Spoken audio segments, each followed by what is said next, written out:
La direction du FC Barcelone voudra oublier cette terrible semaine au plus vite. Effectivement, ces derniers jours, le club champion d'Espagne en titre a reçu plusieurs mauvaises nouvelles. D'abord, le dossier Nico Williams qui a prolongé à l'Athletic à la surprise générale, alors que tout le monde semblait convaincu qu'il allait rejoindre la Catalogne rapidement. Un sacré échec pour la direction du FC Barcelone qui, quelques heures plus tard, a appris qu'elle allait devoir payer une amende de 15 millions d'euros à l'UEFA pour non-respect des règles du fair play financier. Quoi qu'il en soit, le club se retrouve un peu bredouille après l'affaire Williams et doit rapidement se tourner vers un plan B. La presse catalane a expliqué ces dernières heures que l'ancien plan A, Luis Diaz, était justement redevenu la priorité avec Marcus Rashford comme alternative la plus crédible derrière le Colombien.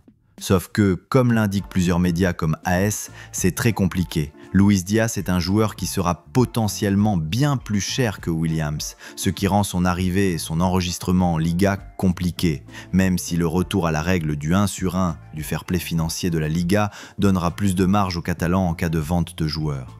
Pire, le décès tragique de Diogo Jota a paralysé le mercato des Reds et il est de moins en moins probable que le Colombien parte, pour des raisons sportives mais aussi émotionnelles.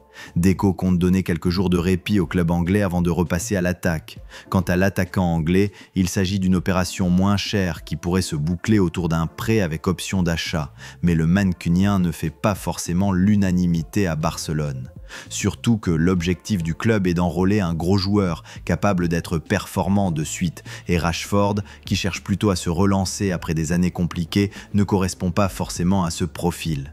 Il est donc fort probable que de nouveaux noms sortent dans les jours à venir. Autre actu, après plus de 11 mois loin des terrains, la jeune pépite espagnole du Barça est enfin tout proche d'un retour selon Mundo Deportivo. Marc Bernal avait subi en août 2024 une rupture du ligament croisé du genou gauche avec atteinte du ménisque externe.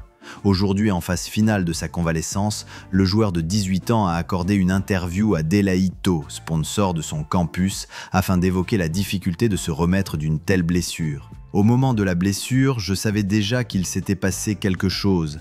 J'ai tenté une passe sur l'aile, ils m'ont frappé par derrière et j'ai entendu un crack. Je suis brisé, une année entière sans jouer, raconte Marc Bernal.